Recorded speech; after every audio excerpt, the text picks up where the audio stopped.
اعوذ باللہ من الشیطان الرجیم بسم اللہ الرحمن الرحیم الم تر انا ارسلنا الشیاطین علی الکافرین تؤزهم ازا۔ اے حبیب، کیا آپ نے نہ دیکھا کہ ہم نے کافروں پر شیطان بھیجے، وہ انہیں نافرمانی پر خوب ابھارتے ہیں۔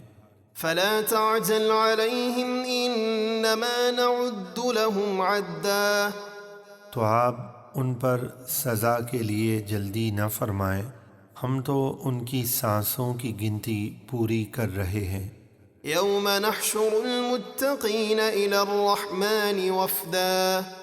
جس دن ہم پرہیزگاروں کو رحمان کی طرف مہمان بنا کر لے جائیں گے۔ وَنَسُوقُ الْمُجْرِمِينَ إِلَى جَهَنَّمَ وِرْدًا۔ اور مجرموں کو بڑی ذلت کے ساتھ جہنم کی طرف پیاسا ہانکیں گے۔ لا يملكون الشفاعة إلا من اتخذ عند الرحمن عهدا۔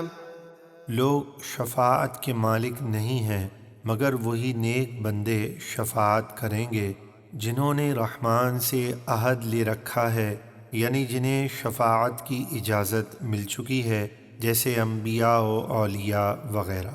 وقالوا اتخذ الرحمن ولدا لقد جئتم شيئا إدا۔ اور کافر بولے کہ رحمان نے اپنے لیے اولاد بنائی ہے۔ آپ فرما دیجئے بے شک تم حد سے زیادہ بری بات گھڑ کر لائے ہو۔ تكاد السماوات يتفطرن منه وتنشق الأرض وتخر الجبال هدا۔ قریب ہے کہ اس بات کی نحوست سے آسمان پھٹ جائیں اور زمین شق ہو جائے اور پہاڑ ٹکڑے ٹکڑے ہو کر گر پڑیں۔ أن دعوا للرحمن ولدا وما ينبغي للرحمن أن يتخذ ولدا۔ اس وجہ سے کہ انہوں نے رحمان کے لیے اولاد کا دعویٰ کیا، اور رحمان کے لائق نہیں ہے کہ وہ اپنے لیے اولاد بنائے۔ إن كل من في السماوات والأرض إلا آتي الرحمن عبدا۔ آسمانوں اور زمین میں جتنے فرشتے، انسان اور جن ہیں، سب رحمان کے حضور بندے ہو کر حاضر ہوں گے۔ لقد أحصاهم وعدهم عدا۔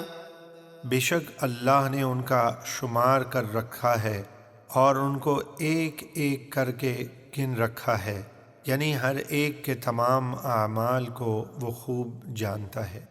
وَكُلُّهُمْ آتِيهِ يَوْمَ الْقِيَامَةِ فَرْدًا۔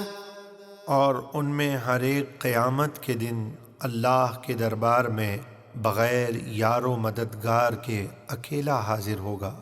إِنَّ الَّذِينَ آمَنُوا وَعَمِلُوا الصَّالِحَاتِ سَيَجْعَلُ لَهُمُ الرَّحْمَنُ وُدًّا۔ بے شک جو لوگ ایمان لائے اور اچھے کام کیے، عنقریب ان کے لیے رحمان لوگوں کے دلوں میں محبت پیدا کر دے گا۔ فَإِنَّمَا يَسَّرْنَاهُ بِلِسَانِكَ لِتُبَشِّرَ بِهِ الْمُتَّقِينَ وَتُنذِرَ بِهِ قَوْمًا لُدًّا۔ تو ہم نے یہ قرآن آپ کی زبان میں اس لیے آسان فرمایا کہ آپ اس کے ذریعے پرہیزگاروں کو خوشخبری سنائیں اور اس کے ذریعے جھگڑا کرنے والے لوگوں کو ڈر سنائیں۔ وَكَمْ أَهْلَكْنَا قَبْلَهُمْ مِنْ قَرْنٍ هَلْ تُحِسُّ مِنْهُمْ مِنْ أَحَدٍ أَوْ تَسْمَعُ لَهُمْ رِكْزًا۔ اور ہم نے ان مشرکین سے پہلے کتنی قومیں ہلاک کیں، کیا تم ان ہلاک شدہ لوگوں میں سے کسی کو دیکھتے ہو یا ان کی آہٹ سنتے ہو؟